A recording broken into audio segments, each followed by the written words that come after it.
देवशयनी एकादशी व्रत कथा। गौरी पुत्र गणेश भगवान जी की जय। बोलिए श्री लक्ष्मी नारायण भगवान जी की जय। राधा कृष्ण एक है, मिलकर हरते ताप। राधा कृष्ण रटते रहो, मिट जाएंगे सब पाप। बोलिए श्री राधा कृष्ण भगवान की जय। प्रिय भक्तों, आज आषाढ़ मास के शुक्ल पक्ष की एकादशी तिथि है और इस एकादशी को देवशयनी एकादशी के नाम से जाना जाता है।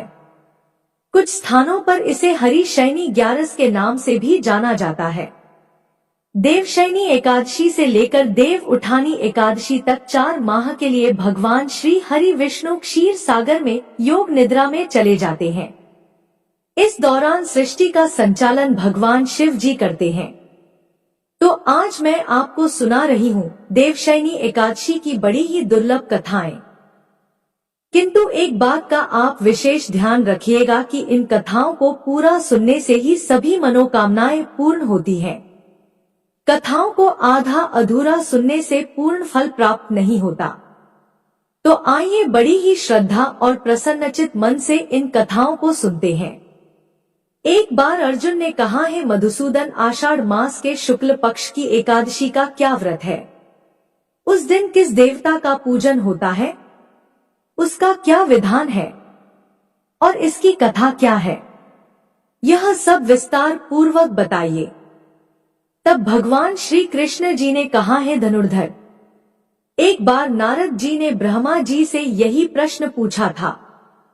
तब ब्रह्मा जी ने कहा कि नारद, तुमने कलयुग में प्राणी मात्र के उद्धार के लिए सबसे श्रेष्ठ प्रश्न पूछा है, क्योंकि एकादशी का व्रत सब व्रतों में उत्तम होता है। इसके व्रत से सभी पाप नष्ट हो जाते हैं। इस एकादशी का नाम देवशयनी एकादशी है। यह व्रत करने से भगवान विष्णु प्रसन्न होते हैं। इस संबंध में मैं तुम्हें एक पौराणिक कथा सुनाता हूँ, ध्यान पूर्वक श्रवण करो। मांधाता नाम के एक सूर्यवंशी राजा थे। वह सत्यवादी, महान तपस्वी और चक्रवर्ती थे। वह अपनी प्रजा का पालन संतान की तरह करते थे। उनकी सारी प्रजा धन धान्य से परिपूर्ण थी और सुखपूर्वक जीवन यापन कर रही थी। उनके राज्य में कभी भी अकाल नहीं पड़ा था। कभी किसी प्रकार की प्राकृतिक आपदा नहीं आई थी। परंतु ना जाने उनसे देव क्यों रुष्ट हो गए। ना मालूम राजा ने ऐसा क्या भूल किया था कि एक बार उनके राज्य में भीषण अकाल पड़ा और प्रजा अन्न की कमी के कारण अत्यंत दुखी रहने लगी। राज्य में यज्ञ होने बंद हो गए। अकाल से पीड़ित प्रजा एक दिन दुखी होकर राजा के पास जाकर प्रार्थना करने लगी और बोली, हे राजन, समस्त संसार की सृष्टि का मुख्य आधार वर्षा है। इसी वर्षा के अभाव से राज्य में अकाल पड़ गया है और अकाल से प्रजा मर रही है। हे भूपति, आप कोई ऐसा जतन कीजिए जिससे हम लोगों का कष्ट दूर हो सके। यदि जल्द ही अकाल से मुक्ति नहीं मिली तो विवश होकर प्रजा को किसी दूसरे राज्य में शरण लेनी पड़ेगी। प्रजाजनों की बात सुनकर राजा ने कहा, आप लोग सत्य कह रहे हैं। वर्षा न होने से आप लोग बहुत दुखी हैं। राजा के पापों के कारण ही प्रजा को कष्ट भोगना पड़ता है। मैं बहुत सोच विचार रहा हूँ, फिर भी मुझे अपना कोई दोष दिखाई नहीं दे रहा। आप लोगों के कष्ट को दूर करने के लिए मैं बहुत उपाय कर रहा हूँ, परंतु आप चिंतित ना हो। मैं आपके लिए कोई ना कोई उपाय अवश्य ही करूँगा। राजा के वचनों को सुन प्रजाजन चले गए। अब राजा मांधाता भगवान की पूजा कर कुछ विशिष्ट व्यक्तियों को साथ लेकर वन की ओर चल दिए। वहां वह ऋषि मुनियों के आश्रम में घूमते घूमते अंत में ब्रह्मा जी के मानस पुत्र अंगिरा ऋषि के आश्रम में पहुंच गए। रथ से उतरकर राजा आश्रम में गए। वहां ऋषि अपने नित्य कर्म से निवृत्त ही हुए थे कि राजा ने उनके सम्मुख पहुंचकर उन्हें प्रणाम किया। ऋषि ने राजा को आशीर्वाद दिया, फिर पूछा, हे राजन, आप इस स्थान पर किस प्रयोजन से पधारे हैं, सो कहिए। राजा ने कहा, है महर्षि, मेरे राज्य में 3 वर्ष से वर्षा नहीं हो रही है। इससे अकाल पड़ गया है और प्रजा कष्ट भोग रही है। राजा के पापों के प्रभाव से ही प्रजा को कष्ट मिलता है, ऐसा शास्त्रों में लिखा है। मैं धर्म के अनुसार राज करता हूँ, फिर यह अकाल कैसे पड़ गया, इसका मुझे अभी तक पता नहीं लग सका। अब मैं आपके पास इसी संदेह की निवृत्ति के लिए आया हूँ। आप कृपा कर मेरी इस समस्या का निवारण करिए। मेरी प्रजा के कष्ट को दूर करने का कोई उपाय बताइए।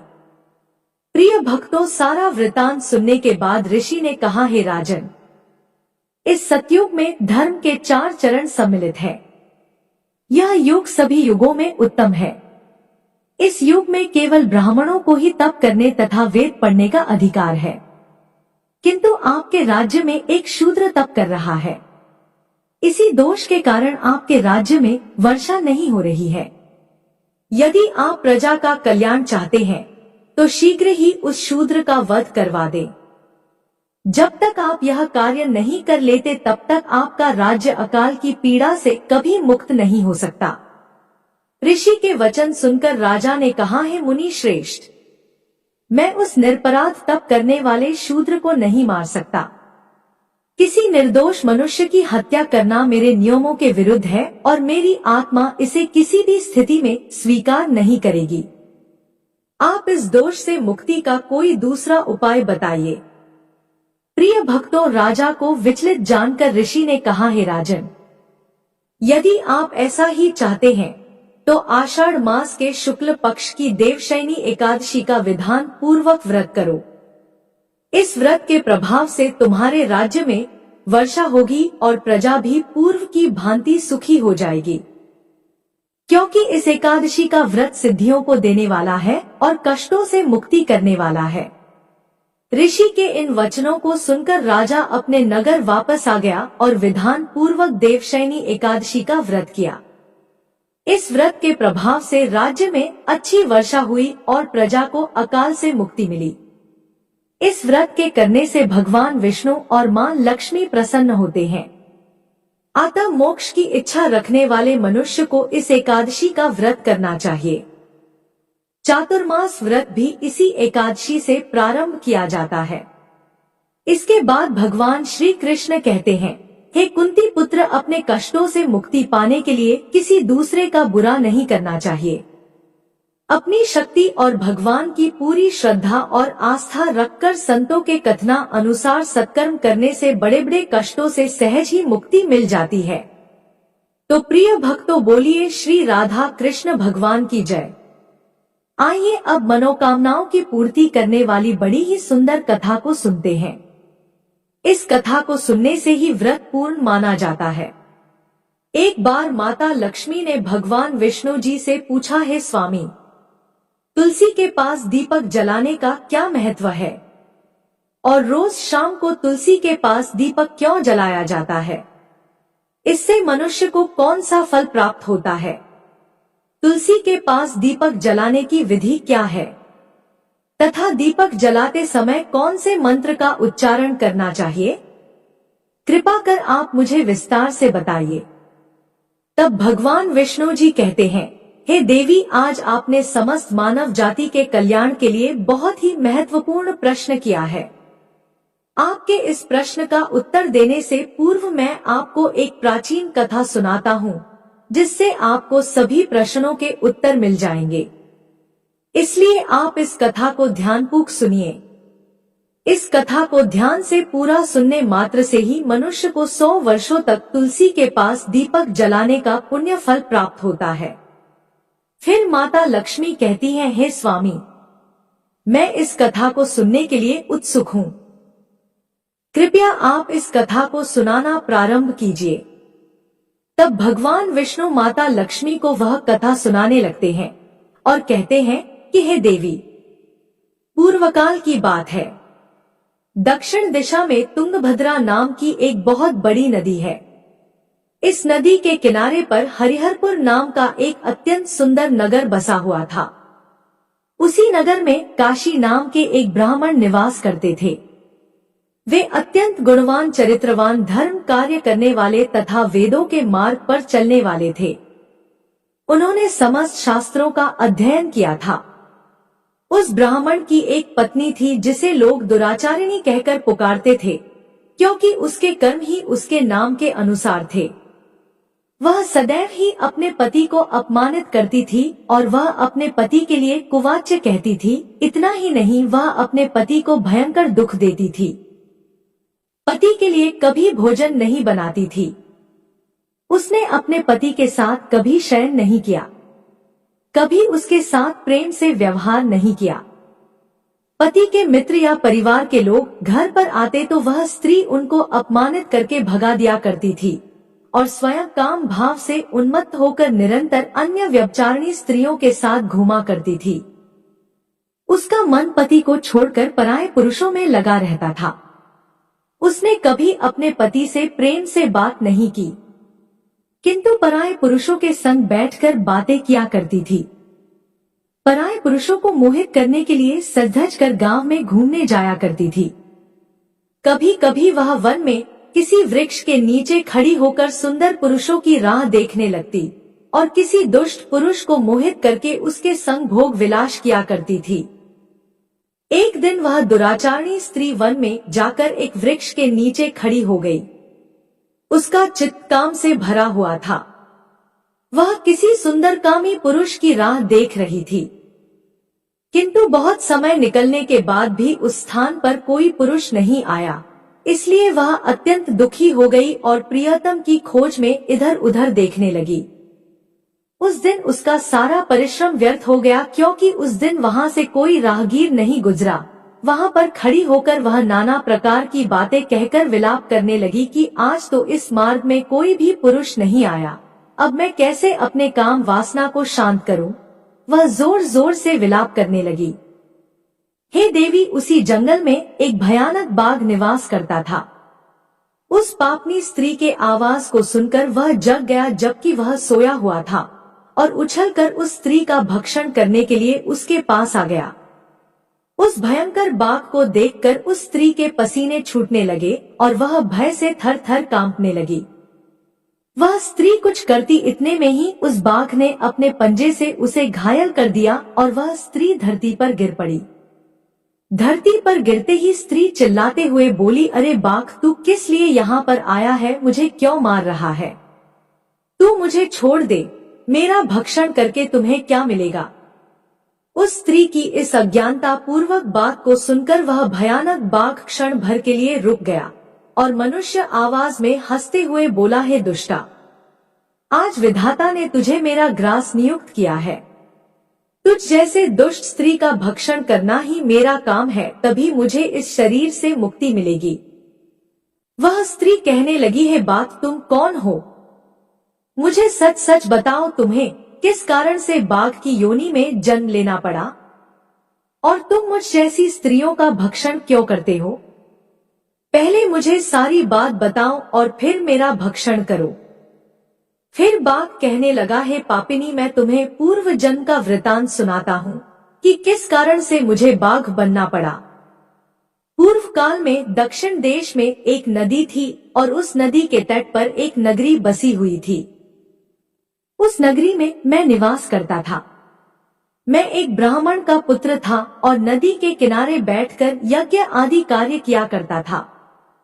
मैंने उस जन्म में अनेकों पापियों के लिए यज्ञ किए, उन पापियों के घर का भोजन किया। मैंने धन के लालसा में अनेक पापियों के लिए कार्य भी किए। जिन वस्तुओं का दान ब्राह्मणों को नहीं लेना चाहिए, उन वस्तुओं का दान भी मैं ग्रहण किया करता और दूसरों से धन लेता था, लेकिन कभी वापस नहीं करता था। इस प्रकार से पाप करते हुए मुझे बहुत वर्ष बीत गए और मैं वृद्ध हो गया। मेरे बाल सफेद हो गए, मुंह के सारे दांत गिर गए, लेकिन फिर भी मेरी दान लेने की आदत नहीं गई और मैं पाप करता चला गया।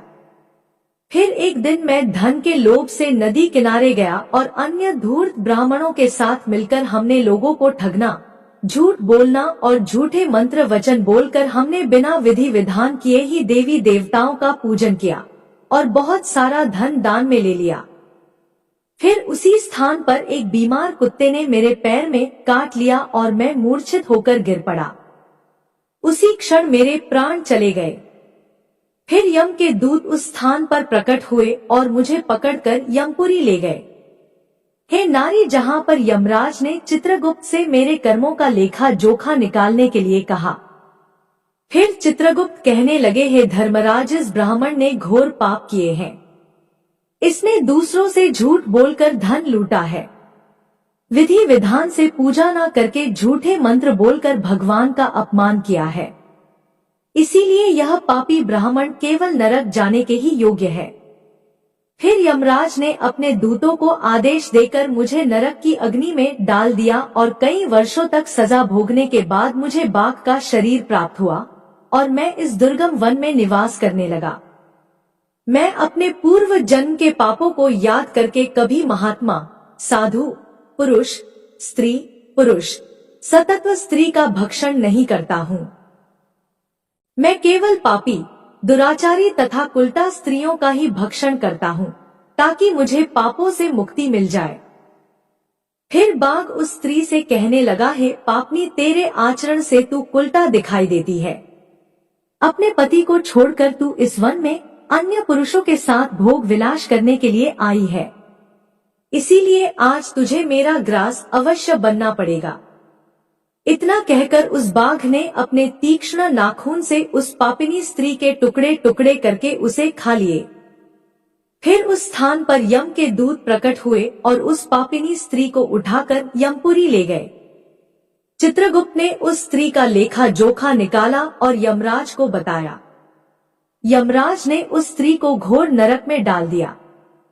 कई वर्षों तक नरक की अग्नि में जलने के बाद उसने फिर पृथ्वी लोक पर एक चांडाल के घर में जन्म लिया और फिर वह कई प्रकार के दुख भोगने लगी। इस दुख को सहन करते करते एक दिन वह तीर्थ स्नान करने त्रिवेणी में चली गई। वहां पर एक आश्रम के बाहर निवास करने लगी और उसी आश्रम में एक तुलसी का पौधा था। अन्य स्त्रियों को वहां पर तुलसी के पास दीपक जलाते हुए देखकर उस पापिनी स्त्री ने भी वही किया। उसने तुलसी के पौधे के पास एक दीपक जला दिया। फिर उसी रात हृदयाघात से उसकी मृत्यु हो गई और यमराज के दूत उसे ले जाने के लिए फिर से प्रकट हुए। जैसे ही यम के दूत उस पापिनी स्त्री को पास में बांधकर ले जाने लगे, तभी भगवान विष्णु के दो पार्षद उस स्थान पर प्रकट हुए और उन्होंने उन दोनों को रोक लिया और कहने लगे, इस स्त्री को छोड़ दो। यह स्त्री नरक जाने के योग्य नहीं है। तुम किसके आदेश से ऐसा अधर्म कर रहे हो? तब उन यमदूतों ने कहा, हम यमराज के आदेश से इसे ले जाने के लिए आए हैं, किंतु आप हमें किस कारण से रोक रहे हैं? यह स्त्री अत्यंत पापी है। तब भगवान विष्णु के पार्षद कहने लगे, यह स्त्री तो विष्णु भक्त है, यह नरक जाने के योग्य नहीं है। इसने संध्या के समय तुलसी के पास दीपक जलाया है, इसी कारण से इसके समस्त पाप नष्ट हो गए हैं। इसीलिए अब यह नरक जाने के योग्य नहीं है, यह स्वर्ग जाने की अधिकारी बन चुकी है। पार्षदों की बात सुनकर यमदूतों ने उस स्त्री को उसी स्थान पर छोड़ दिया और यमलोक लौट गए। वहां जाकर उन्होंने यमराज को सारा वृतांत सुना दिया। फिर भगवान विष्णु के पार्षद उस स्त्री को दिव्य विमान में बैठाकर स्वर्ग लोक ले गए। भगवान विष्णु कहते हैं, हे देवी, इस प्रकार से तुलसी के पास केवल दीपक जलाने मात्र से ही मनुष्य के सभी पाप नष्ट हो जाते हैं। जो स्त्री नित्य शाम को तुलसी के पास दीपक जलाती है, वह सौभाग्यशाली बनती है। उसके पूर्व जन्मों के सभी पाप और ताप नष्ट हो जाते हैं, उसे सुख समृद्धि की प्राप्ति होती है। भगवान विष्णु कहते हैं, हे देवी, हजारों अमृत के घड़ों से नहलाने पर भी श्री हरि विष्णु को उतनी तृप्ति नहीं होती जितनी मनुष्यों के द्वारा तुलसी का एक पत्ता चढ़ाने से प्राप्त होती है। 1000 गौ दान से मानव जो फल प्राप्त करता है, वही फल तुलसी पत्र के दान से प्राप्त कर लेता है। जो मृत्यु के समय अपने मुख में तुलसी पत्र का जल पाता है, वह संपूर्ण पापों से मुक्त होकर भगवान श्री हरि विष्णु के धाम जाता है। हिंदू धर्म में तुलसी के पौधे का महत्व सबसे अधिक है, क्योंकि इनकी सबसे पहले पूजा भगवान विष्णु जी ने ही की थी। भगवान विष्णु आगे माता देवी लक्ष्मी से कहते हैं, जिस प्रकार आपसे बैकुंठ को ऐश्वर्य प्राप्त होता है, उसी प्रकार से बैकुंठ में तुलसी के कारण ही पवित्रता प्राप्त है। पृथ्वी लोक पर जिस स्थान पर तुलसी का पौधा होता है, उस स्थान पर कभी बुराई का वास नहीं होता। ऐसा स्थान सबसे अधिक पवित्र होगा। इसी कारण से हमें हमारे घर में तुलसी का पौधा अवश्य लगाना चाहिए। इस प्रकार से भगवान विष्णु ने तुलसी के पास दिया जलाने का महत्व बताया। तो प्रेम से बोलिए श्री लक्ष्मी नारायण भगवान जी की जय। बोलिए श्री तुलसी शालिग्राम भगवान जी की जय। प्रिय भक्तों, अब बड़े ही प्रेम से मनोकामना की पूर्ति करने वाली कथा को सुनते हैं। एक गांव में भागवत कथा का आयोजन किया गया। पंडित जी भागवत कथा सुनाने आए। पूरे सप्ताह कथा वाचन चला।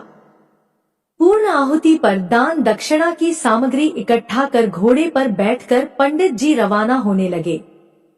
उसी गांव में एक सीधा साधा गरीब किसान भी रहता था। उस किसान ने उनके पांव पकड़ लिए और बोला, पंडित जी महाराज, आपने कहा था कि जो ठाकुर जी की सेवा करता है उसका बेड़ा पार हो जाता है। आप तो जा रहे हैं, मेरे पास ना तो ठाकुर जी हैं, ना ही मैं उनकी सेवा पूजा की विधि जानता हूँ, इसलिए आप मुझे ठाकुर जी देकर पधारे। पंडित जी ने कहा, चौधरी तुम ही ले आना। किसान ने कहा, मैंने तो कभी ठाकुर जी को देखा ही नहीं, लाऊंगा कैसे? पंडित जी को घर जाने की जल्दी थी। वह किसान से अपना पीछा छुड़ाना चाहते थे। उन्होंने जल्दीबाजी में अपना भांग घोटने का सिलबट्टा उसे दे दिया और बोले, यह ठाकुर जी हैं, इनकी सेवा पूजा करना। किसान ने कहा, महाराज मैं सेवा पूजा का तरीका भी नहीं जानता, आप ही बताइए। पंडित जी ने कहा, देखो पहले खुद नहाना, फिर ठाकुर जी को नहलाना, उन्हें भोग चढ़ाकर ही तुम खाना। इतना कहकर पंडित जी ने घोड़े को दौड़ाया और जल्दी से वहां से चल दिए। किसान बहुत ही सीधा और सरल आदमी था। पंडित जी के कहे अनुसार सिलबट्टे को बतौर ठाकुर जी अपने घर में स्थापित कर दिया। दूसरे दिन स्वयं स्नान कर सिलबट्टे रूपी ठाकुर जी को नहलाया। विधवा माँ का बेटा था और खेती भी ज्यादा नहीं थी, इसीलिए भोग में अपने हिस्से का बाजरी का टिक्का, एक मिर्ची की चटनी रख दी। ठाकुर जी से किसान ने कहा, पहले आप भोजन पाओ फिर मैं खाऊंगा। जब ठाकुर जी ने भोजन नहीं लगाया तो किसान बोला, पंडित जी तो धनवान थे, खीर पूरी एवं मोहन भोग लगाते थे, मैं तो गरीब किसान का बेटा हूँ, इसीलिए मेरी रोटी चटनी का भोग आप कैसे लगाएंगे? पर साफ साफ सुन लो, मेरे पास तो यही भोग है, खीर पूरी मेरे बस की नहीं है। ठाकुर जी ने भोग नहीं लगाया तो किसान भी सारा दिन भूखा रहा। इसी तरह वह हर रोज एक बाजरे का ताजा टिक्का और एक मिर्ची की चटनी रख देता एवं भोग लगाने की प्रार्थना करता। ठाकुर जी तो पसीज ही नहीं रहे थे और यह क्रम निरंतर 6 दिन तक चलता रहा।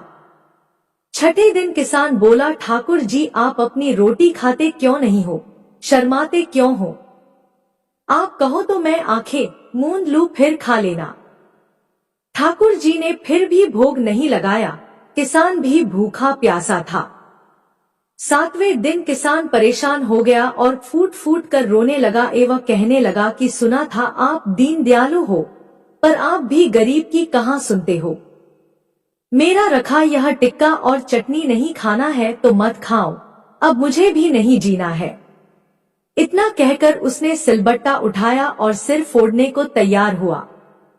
अचानक सिलबट्टे से एक प्रकाश पुंज प्रकट हुआ एवं किसान का हाथ पकड़कर कहा, देख किसान मैं तेरी चटनी टिक्का खा रहा हूँ।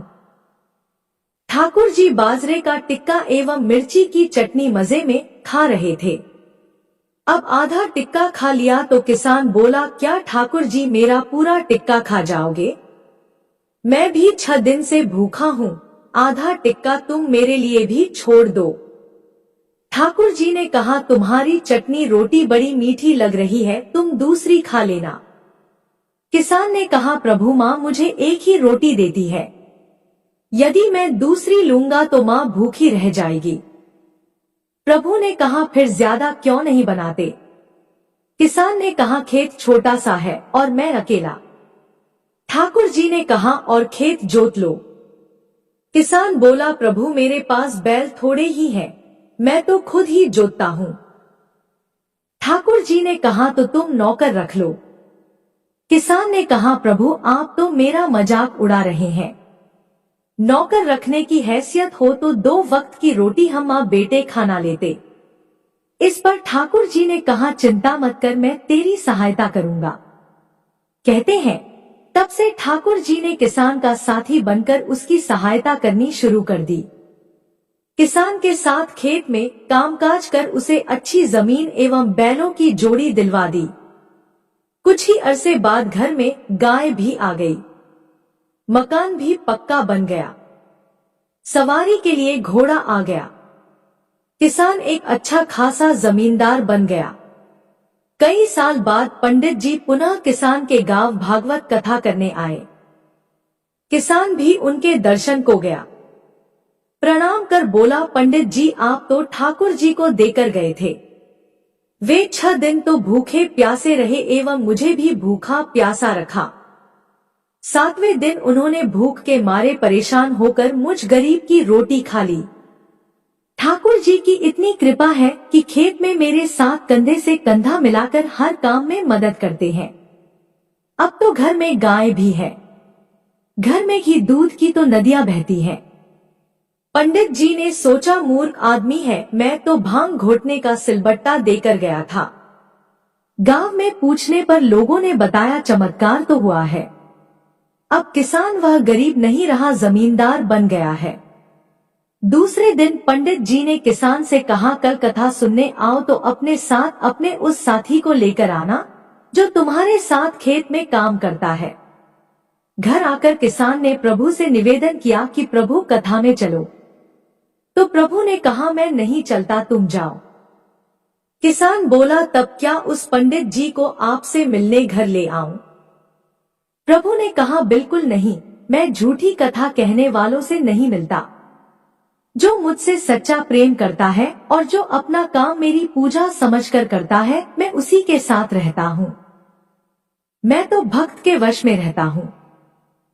बोलिए श्री राधा कृष्ण भगवान की जय। बोलिए श्री द्वारिकाधीश भगवान की जय। प्रिय भक्तों, आइए अब बड़ी ही श्रद्धा से सुनते हैं कि कैसे एक बूढ़ी माँ ने एकादशी का व्रत रखा।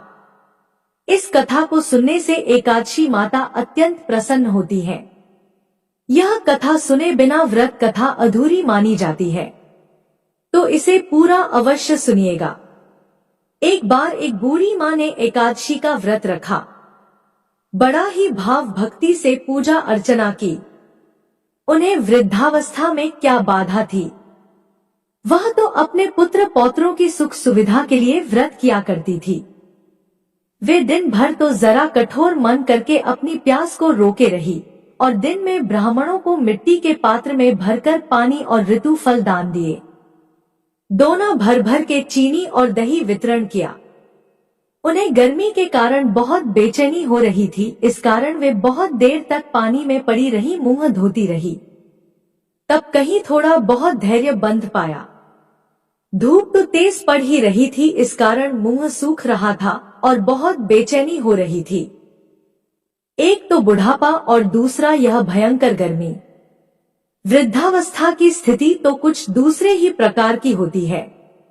जैसे तैसे रो धो करके दिन कट पाया। अब पहाड़ सी रात सामने थी और उस रात का कटना बड़ा ही कठिन दिखाई दे रहा था। खटिया पर पड़े पड़े शांति नहीं मिल रही थी। वे बार बार करवट बदल रही थी। अनेक बार वे बाहर जाती और भीतर आती। उन्हें घर के अंदर शांति नहीं थी। वे खटिया पर पड़ी पड़ी एकादशी माता का स्मरण करती रही। वे कहती रही कि हे माता जी, आप मेरी लाज रखिएगा। आप ही मुझे शांति दे दीजिएगा जिससे मैं यह व्रत कर सकूं और यह पहाड़ सी रात शांतिपूर्वक व्यतीत हो सके। प्यास के कारण बूढ़ी माँ की बेचैनी तो बढ़ ही रही थी। उन्होंने धैर्य रखने का बहुत प्रयास किया, किंतु सहनशीलता की सीमा टूट गई और वे घबराकर एकदम चिल्ला उठी। बोली कि बचाओ बचाओ। अम्मा का चिल्लाना सुनकर परिवार भर के नर नारी बच्चे और पड़ोसी एकत्रित होकर बूढ़ी अम्मा के खटिया के समीप पहुंच गए। सबने पूछा कि अम्मा आपको क्या हुआ? आप क्यों चिल्ला रही हैं? आप इस वृद्धा अवस्था में यह कठिन व्रत क्यों कर रही हैं? अम्मा जी शक्ति से ही भक्ति होती है। थोड़ी ही देर में वे फिर से बोली कि अरे मेरे प्राण निकले ही जा रहे हैं। मेरी छाती पर ठंडे पानी का घड़ा रख। अब नातियों ने दादी की छाती पर ठंडे पानी का पात्र रख दिया। तब उन्हें कहीं थोड़ा बहुत आराम मिला और थोड़ी देर के लिए उन्होंने अपनी आंखें बंद कर ली। अब एकादशी माता ने सोचा कि यह बूढ़ी अम्मा है तो बहुत कठोर, जरा जाकर उसकी परीक्षा लेनी चाहिए। वे आधी रात को मुर्गा बनकर टेर लगाने लगी। मुर्गा की आवाज सुनकर दादी जल्दी से उठी और बाहर जाकर आसमान की ओर देखा, किंतु आसमान में कहीं उन्हें प्रातःकालीन तारा नजर नहीं आया। वे सोचने लगी यह मुर्गा क्यों और कैसे बोल गया। उन्हें प्यास तो लग ही रही थी। थोड़ा बहुत उनका मन भी विचलित हो गया था। अंत में उन्होंने दृढ़ निश्चय कर लिया कि मैं अब व्रत को पूर्ण करके ही छोड़ूंगी, चाहे भले ही मेरे प्राण क्यों ना निकल जाए। यह सोचकर फिर वे खटिया पर शिथिल होकर लेट गई। थोड़ी देर में ही एकादशी माता ने उनकी फिर से परीक्षा लेनी चाहिए। एक छोटी सी बालिका एक गिलास में शरबत लेकर उनके सिरहाने आकर खड़ी हो गई और जोर से बोली, दादी जी सवेरा हो गया है, आप हाथ मुंह धोकर शरबत पी लीजिए। पहले तो शरबत का गिलास देखकर उनका मन मचल उठा, किंतु अचानक व्रत का स्मरण हो आया और उन्होंने सोचा कि मैं किसी भी प्रकार से अभी शरबत नहीं पी सकती हूँ, और वे शांतिपूर्वक अपनी खटिया पर लेट गई। फिर थोड़ी ही देर में उन्हें ऐसा लगा जैसे किसी ने उन्हें पानी के कुएं में पलट दिया हो। वे बड़ी देर तक हाथ पैर चलाती रही, किंतु उन्होंने अपने मुंह में एक बूंद भी पानी जाने नहीं दिया। वे दृढ़ता पूर्वक अपना व्रत पालन करती रही। थोड़ी देर में ना जाने कहां से सामने आग जलने लगी, जिससे भारी गर्मी बढ़ने लगी। प्यास के कारण प्राण निकलने लगी, किंतु बूढ़ी अम्मा का कुछ भी नहीं बिगड़ पाया। वे जहां की तहां मुस्कुराती हुई बैठी रही। थोड़ी ही देर में बाहर प्रकाश दिखाई देने लगा। ऐसा लगा जैसे सवेरा हो गया हो। बूढ़ी अम्मा ने जब बाहर निकलकर देखा तो समझ गई, अभी सवेरा होने में 3-4 घंटे की देरी है। यह जानकर वे शांतिपूर्वक इधर उधर घूमने लगी। फिर एकादशी माता यह बात अच्छी तरह से समझ गई कि यह बूढ़ी अम्मा किसी भी प्रकार से अपने व्रत से नहीं टल सकती है। वे उनके सत्य व्रत को अच्छी तरह से समझ गई।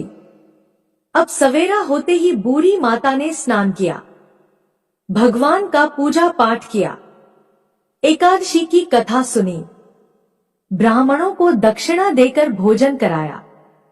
तब कहीं उन्होंने व्रत का पारण करके जल ग्रहण किया। कन्याओं को भोज कराने के बाद अम्मा ने स्वयं भोजन किया। उस श्रेष्ठ व्रत के प्रभाव से बूढ़ी अम्मा की आयु में वृद्धि हो गई। उनका घर परिवार हरा भरा हो गया। अब उनको कोई अभाव ना रहा। वे हर तरह से सुख साधनों से संपन्न हो गई। नाती नातिन से उनका घर भर गया और वे उसी दिन से 12 महीने की एकादशी का व्रत करने लगी। एकादशी माता के व्रत के प्रताप से इस संसार में हर प्रकार के सुख भोग कर अंत में वह बैकुंठ धाम को चली गई। जैसे एकादशी माता ने बूढ़ी माता और उनके परिवार को हरा भरा किया, ऐसे ही एकादशी माता हम सभी की मनोकामनाओं को पूर्ण करे। लक्ष्मी नारायण की जय। आशा करती हूँ कि आपको यह कथा पसंद आई होगी। कहानी पसंद आए तो चैनल को सब्सक्राइब करें और वीडियो को लाइक व शेयर करें। जय श्री कृष्णा। राधे राधे। आपका दिन शुभ और मंगलमय हो।